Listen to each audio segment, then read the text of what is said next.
स्वागत है आपका अपने YouTube channel Sumit teaching classes में। आज हम पढ़ेंगे हिंदी व्याकरण का दूसरा टॉपिक संधि।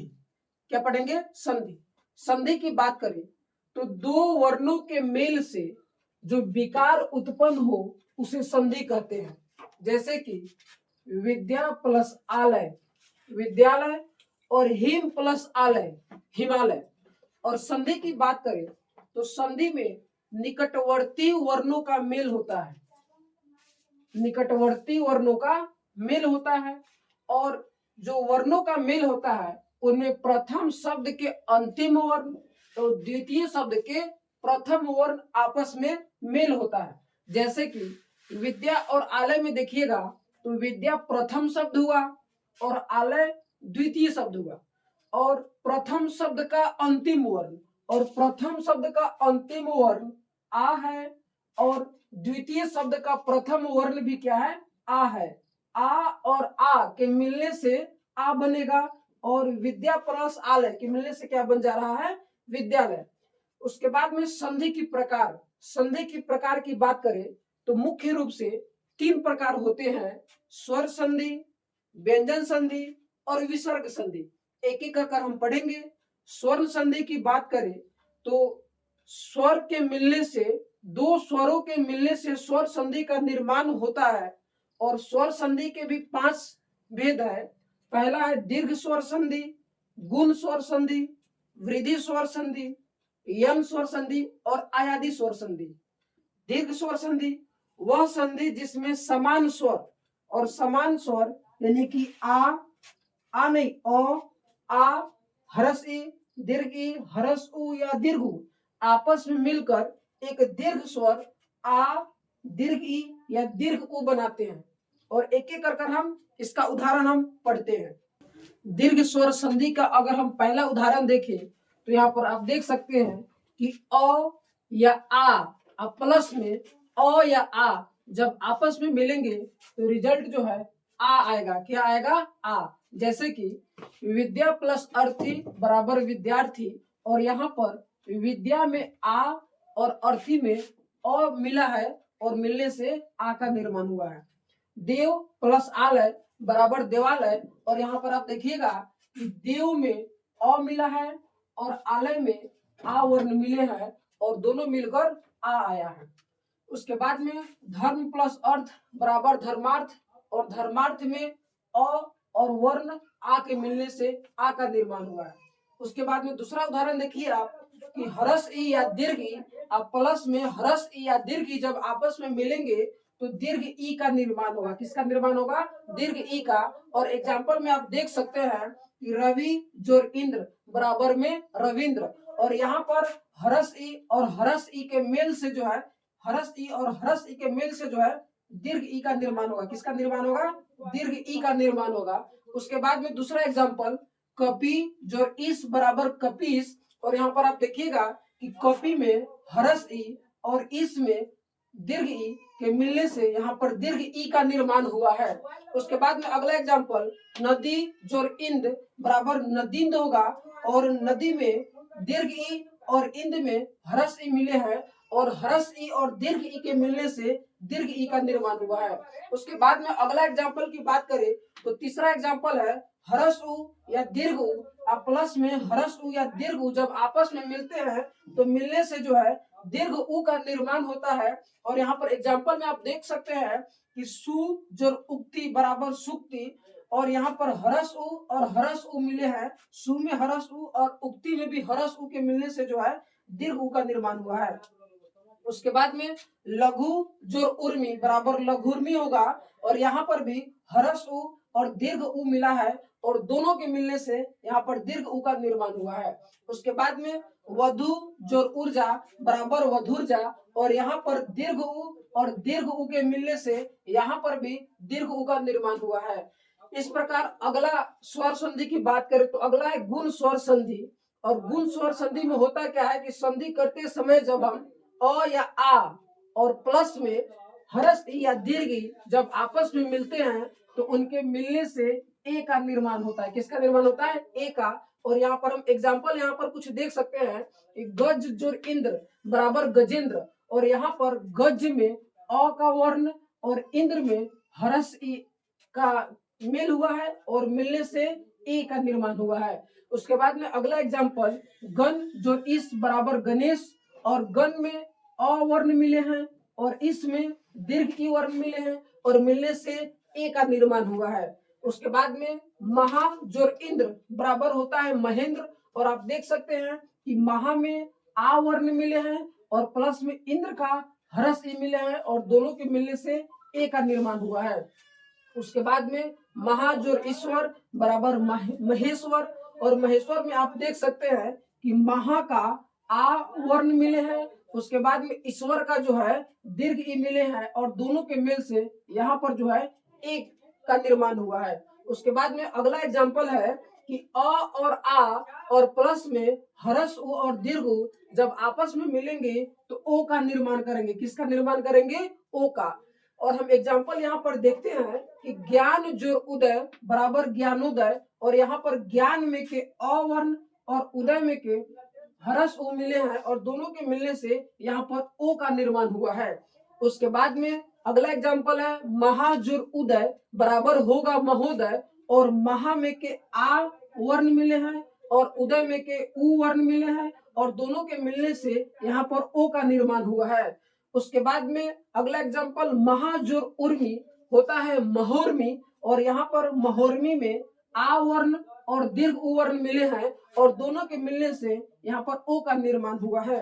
उसके बाद में ज्ञान जो उधर्व बराबर होता है ज्ञानोधर्व, और आप देख सकते हैं कि ज्ञान में के अवर्ण और उधर्व में के दीर्घ उ मिले हैं और दोनों के मिलने से जो है ओ का निर्माण हुआ है। उसके बाद में गुण स्वर संधि का लास्ट उदाहरण जो है अ या आ और प्लस में री जब मिलेंगे तो रिजल्ट क्या आएगा? और रिजल्ट आएगा। क्या रिजल्ट आएगा? और यहाँ पर आप एग्जाम्पल देख सकते हैं कि देव जो ऋषि जब आपस में मिलेंगे तो देवर्षि बनेगा, और देवर्षि में अ वर्ण अ और वर्ण री जब आपस में मिले हैं तो और का निर्माण हुआ है। उसके बाद में महा जो ऋषि के मिलने से महर्षि का निर्माण होता है, और यहाँ पर आ वर्ण और री वर्ण के मिलने से और का निर्माण हुआ है, और महा जो ऋषि के मिलने से महर्षि बनेंगे। उसके बाद हम पढ़ेंगे वृद्धि स्वर संधि, और वृद्धि स्वर संधि में संधि करते समय जब अ आ के बाद यदि ए या अय होता है तो उसका रिजल्ट जो है अय बन जाता है। क्या बन जाता है? अय। जैसे कि एग्जाम्पल में हम देखेंगे एक जुर एक मिलकर एक एक बनेगा, और यहाँ पर एक में के अ और फिर एक में के ए के मिलने से अय का यहाँ पर निर्माण हुआ है। उसके बाद में टिक जुर एत बराबर टिकैत होगा, और यहाँ पर अवर्ण और अय वर्ण मिला है और दोनों के मिलने से यहाँ पर अय का निर्माण हुआ है। अगला एग्जाम्पल तथा जुर एव बराबर तथेव होगा, और तथेव में आ वर्ण और ए वर्ण मिले हैं और दोनों के मिलने से अय का निर्माण हुआ है। उसके बाद में गंगा जोर ऐश्वर्य, और गंगा जोर ऐश्वर्य के मिलने से गंगेश्वर्य का निर्माण होगा, और यहाँ पर आ वर्ण और अय वर्ण का निर्माण हुआ, ए वर्ण के मिल से अय का निर्माण हुआ। उसके बाद में वृद्धि स्वर संधि का अगला उदाहरण है कि जब अ या आ और प्लस में ओ या औ जब आपस में मिलेंगे तो रिजल्ट जो है औ आएगा। क्या आएगा? औ। और हम एग्जाम्पल देखते हैं जैसे कि जल जुर ओध बराबर जलौध होगा, और यहाँ पर अ वर्ण और ओ वर्ण आपस में मिले हैं और औ का निर्माण किए हैं। अगला एग्जाम्पल है परम जुर औदार्य, और परम जुर औदार्य के मिलने से परमोदार्य का निर्माण होगा, और यहाँ पर आप देख सकते हैं कि अ वर्ण और यहाँ पर अ वर्ण मिले हैं और दोनों के मिलने से यहाँ पर औ का निर्माण हुआ है। अगला एग्जाम्पल है महाजोर औषधि, और महाजोर औषधि के मिलने से महौषधि बनेंगे, और यहाँ पर आ वर्ण और ओ वर्ण, यहाँ पर देखिएगा कि पहला शब्द में आ वर्ण और दूसरे शब्द में ओ वर्ण मिले, सॉरी यहाँ पर नीचे पहला शब्द में आ वर्ण और दूसरे शब्द में अ वर्ण मिले हैं और दोनों के मिलने से जो है औ का निर्माण होगा। उसके बाद में चौथा जो है यन स्वर संधि, और यन स्वर संधि में संधि करते समय जब हरस ई या दीर्घ ई उसके साथ यदि भिन्न स्वर मिलेगा तो य का निर्माण होगा, य का, और भिन्न स्वर का मतलब होता है कि इन दोनों स्वर को छोड़कर कोई भी स्वर जब मिलेंगे तो य का निर्माण होगा। किसका निर्माण होगा? य का। और हम एग्जाम्पल देखेंगे कि यदि जो अपी जब मिलेंगे तो यद्यपि का निर्माण होगा। और यहाँ पर हरस ई वर्ण और अ वर्ण का मेल हो रहा है। नदी जो अगम के मिलने से नदीगम का निर्माण होगा। और यहाँ पर दीर्घ ई और प्लस में अ वर्ण आपस में मिलकर यहाँ पर य का निर्माण कर रहे हैं। उसके बाद में इति जो आदि के मिलने से इत्यादि बनेंगे। और इत्यादि में हरस ई यहाँ पर और आ मिलने से दोनों के मिलने से य का यहाँ पर निर्माण हो रहा है। उसके बाद में दूसरा यन स्वर संधि का दूसरा उदाहरण की बात करें तो हरस उ और दीर्घ उ और प्लस में अगर भिन्न स्वर मिलेंगे तो व का निर्माण होगा। और भिन्न स्वर का मतलब ये होता है कि इस हरस उ और दीर्घ उ के अलावा कोई भी स्वर, जैसे कि सु जो आगत के मिलने से स्वागत बनेंगे। और यहाँ पर आप देख सकते हैं कि पहले शब्द में हरस उ और दूसरे शब्द में आ का वर्ण का निर्माण हुआ है। उसके बाद में अनु जो एसन के मिलने से अन्वेषण बनेंगे। और आप देखेंगे यहाँ पर कि पहले शब्द में हरस उ और दूसरे शब्द में ए मिले हैं और दोनों के मिलने से जो है यहाँ पर व का निर्माण हुआ है। उसके बाद में तीसरा एग्जाम्पल है री और प्लस में जब भिन्न स्वर मिलेंगे तो यहाँ पर रा का निर्माण होगा। किसका निर्माण होगा? रा का। और हम बार बार बोल रहे हैं यहाँ पर भिन्न स्वर का मतलब होता है री के अलावा कोई भी स्वर। और एग्जाम्पल में जैसे कि पितृ जो आदेश बराबर पित्रादेश होंगे और यहाँ पर री और प्लस में आ वर्ण आपस में मिले हैं। उसके बाद में पांचवा जो है स्वर संधि का पांचवा और लास्ट जो है अयादि स्वर संधि।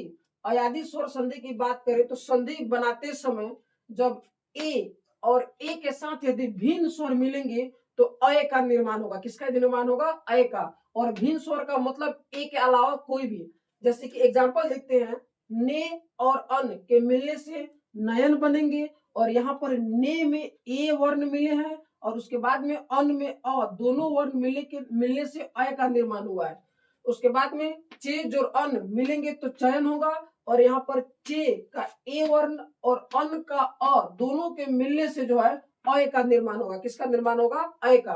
अगला एग्जाम्पल ओ और प्लस में भिन्न स्वर जब आपस में मिलेंगे तो दोनों के मिलने से औ का निर्माण होता है। किसका निर्माण होता है? औ का। और एग्जाम्पल है पो जोर अन दोनों जब मिलेंगे तो पवन होगा। और आप देख सकते हैं कि पहले में ओ और दूसरे शब्द में अ मिले हैं और दोनों के मिलने से औ का निर्माण होगा। उसके बाद में भो प्लस अन जब दोनों आपस में मिलेंगे तो भवन बनेंगे। और पहले में ओ वर्ण और दूसरे में अ वर्ण मिलेंगे और मिलने से अ का निर्माण होगा। उसके बाद में तीसरा एग्जाम्पल जो है कि अय और भिन्न स्वर जब आपस में मिलेंगे तो मिलने से अय का निर्माण होगा। किसका निर्माण होगा? अय। और एग्जाम्पल में देखिए गय जो अक जब दोनों मिलेंगे तो गायक बनेंगे। और गय में अय और प्लस में अक में अ वर्ण मिलेंगे। उसके बाद में लास्ट जो है पांचवा जो है अयादि स्वर संधि का लास्ट उदाहरण जो है कि औ और प्लस में भिन्न स्वर जब आपस में मिलेंगे तो दोनों के मिलने से आओ का निर्माण होगा। और एग्जाम्पल अब देखिएगा कि पौ जो अक जब मिलेंगे तो पावक बनेंगे। और यहाँ पर पौ जो अक में अ वर्ण और अ वर्ण आपस में मिलकर आओ का निर्माण कर रहे हैं। उसके बाद में भाव प्लस अक जब दोनों आपस में मिलेंगे तो धावक बनेंगे। और आप देखिएगा कि धाव में अक में अ वर्ण आपस में मिलने से आओ का निर्माण कर रहे हैं।